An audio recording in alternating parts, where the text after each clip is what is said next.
ये आप सुनेंगे नहीं ना तो आपको पूरा मजा नहीं आएगा। ये जरा आप सुने आप। अस्सलाम वालेकुम नाज़रीन इकराम, मैं हूं आपका होस्ट अयाज अहमद। नाज़रीन इकराम, अभी 3 घंटे भी नहीं गुजरे और हिंदुस्तान दोबारा अपनी औकात के ऊपर आ गया है। पाकिस्तान के ऊपर दोबारा हमले शुरू कर दिए हैं। हालांकि अमेरिका ने पाकिस्तान और हिंदुस्तान के दरमियान सीज फायर करवा दिया था। पाकिस्तान ने वाज़िह तौर पर दुनिया को यह पैगाम दिया था कि हम हिंदुस्तान की बदमाशी निकाल देंगे, और सिर्फ 2 घंटे लगे, पाकिस्तान ने हिंदुस्तान की बदमाशी निकाल के बाहर रख दी। पिछले 2 हफ्तों से हिंदुस्तान हट दर्मी कर रहा था और खसूसी तौर पर पिछले 3 दिनों से पाकिस्तान की सिविलियन आबादी को निशाना बना रहा था, हमारी एयर बेसिस को निशाना बना रहा था, और पाकिस्तान ने वाज़िह तौर पर ऐलान किया कि अब हम जवाब देने के लिए जा रहे हैं। और नमाज फजर के बाद हमारे शहीनों ने अल्लाह अकबर का नारा बुलंद किया और हिंदुस्तान के अंदर 26 जगहों पर अटैक किया, और दुनिया को बताकर किया कि हम अटैक करने के लिए जा रहे हैं। और उस अटैक की वीडियोस भी बनाई ताकि दुनिया देख सके कि पाकिस्तान ने हिंदुस्तान को किस तरीके से जवाब दिया है। सिर्फ 2 घंटों के अंदर अंदर हिंदुस्तान को पता चल गया कि अगर यह काम लंबा चला तो पाकिस्तान इन फजाओं के अंदर हमारा कबाड़ा निकाल देगा। और दुनिया इस वक्त पाकिस्तान को यह कह रही है कि पाकिस्तान एयरफोर्स फजाओं की बादशाह है, इनके शहीन फजाओं के बादशाह हैं।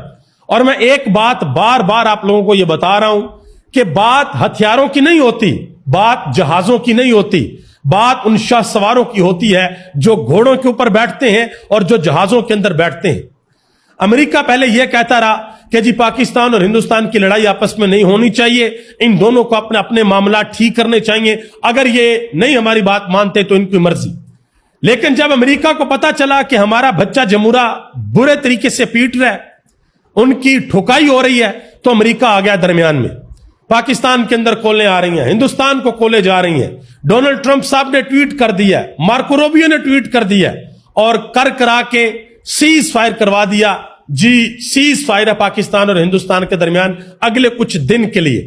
लेकिन हिंदुस्तान हमेशा हटदर्मी के ऊपर रहता है। उन्होंने कुछ घंटे भी नहीं निकाले और दोबारा पाकिस्तान के ऊपर हमले शुरू कर दिए। अब सवाल यह बनता है कि हिंदुस्तान आखिर चाहता क्या है? पाकिस्तान के शहीनों ने जवाब किस तरीके से दिया है, पहले जरा वो मैं आपके सामने रख दूं, और आपसे गुजारिश करूंगा कि चैनल को जरूर सब्सक्राइब करें ताकि ये इंफॉर्मेशन का फ्लो आप लोगों तक पहुंचता रहे। जब पाकिस्तान ने हिंदुस्तान को जवाब दिया तो फिर हिंदुस्तान की वो खतून कर्नल ITV के ऊपर और आकर कहा कि पाकिस्तान ने हिंदुस्तान के ऊपर अटैक कर दिया। करना ही था भाई, हमने बताकर किया है, कोई छुप छुपा के तो किया ही नहीं। और आपकी एयर बेसिस को निशाना बनाया है, आपकी सिविलियन आबादी को निशाना नहीं बनाया। आपने बुज़दिली दिखाई, आपने हमारी सिविलियन आबादी को निशाना बनाया।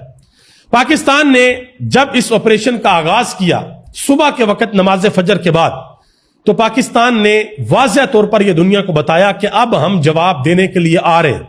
और पाकिस्तान ने जवाब दिया और शीशे की तरह साफ जवाब दिया। और अल्लाह ताला की जात का लाखों करोड़ों शुक्र एहसान है, इज्जतें रखने वाली अल्लाह की जात है।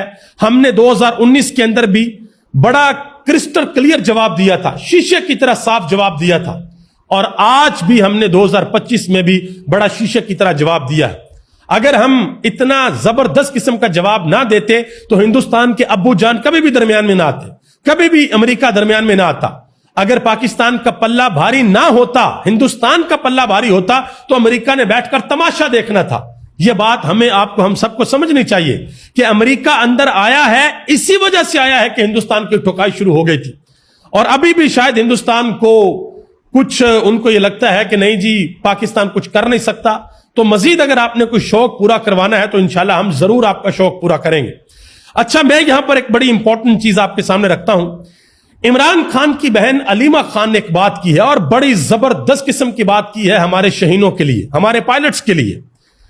उन्होंने कहा कि मीडिया सिर्फ जहाजों की तारीफ कर रहा है, लेकिन कभी आपने सोचा है कि हमारे पायलट्स कितने जबरदस्त हैं? अगर तारीफ करनी है तो हमारे पायलट्स की करें, हमारे बच्चों की करें जो अल्लाह का नाम लेकर निकल पड़ते हैं और फिर नहीं देखते कि आगे क्या है, उनको जवाब देते हैं और मुंह तोड़ जवाब देते हैं। और वाकया ही चाहे वो 2019 हो या फिर 2025 हो, हमारे जवान जो कि सिर्फ ईमान की ताकत के ऊपर लड़ते हैं, जिनको पता है कि जज्बा शहादत हमारे लिए अव्वलीन तरजीह है, जिनको पता है कि शहीद की जो मौत है वो कौम की हयात है, جن کو پتا ہے کہ شہید کبھی نہیں مرتے، ان کو ایک خصوصی زندگی عطا کی جاتی ہے۔ یہی وجہ ہے کہ نہ صرف پاکستان بلکہ پورے عالم اسلام کے اندر جب بھی کبھی کفر کا سامنا ہوتا ہے، مقابلہ ہوتا ہے، تو مسلمان جانباز کبھی بھی اپنی جان کی پرواہ نہیں کرتے، بلکہ وہ لڑ جاتے ہیں، وہ بھیڑ جاتے ہیں۔ آپ دنیا کی کوئی بھی مثال اٹھا کر دیکھ لیں۔ آگے آ جائیں جی، جو امپورٹنٹ چیز اور بڑی اہم چیز آپ کے سامنے رکھنے کے لیے جا رہا ہوں۔ پاکستانی جانباز جب اس مشن کے اوپر گئے تو انہوں نے اپنی آخری وصیت کے اوپر دستخط کیے، اور وہ لمحہ کیمرے نے محفوظ کیا ہے، یہ آپ کے سامنے ہے، آپ دیکھ سکتے ہیں۔ اور پاکستان نے جو کمال کیا وہ کمال یہ کیا کہ ہندوستان نے جو S-400 روسی ساختہ جو ایئر ڈیفنس سسٹم ہے اس کو پاکستان نے نکارہ بنایا، پاکستان کے شاہینوں نے نکارہ بنایا۔ پہلے ہم نے رافیل کو نکارہ بنایا، اس کی درگٹ بنائی، پھر ہم نے S-400 کی درگٹ بنائی۔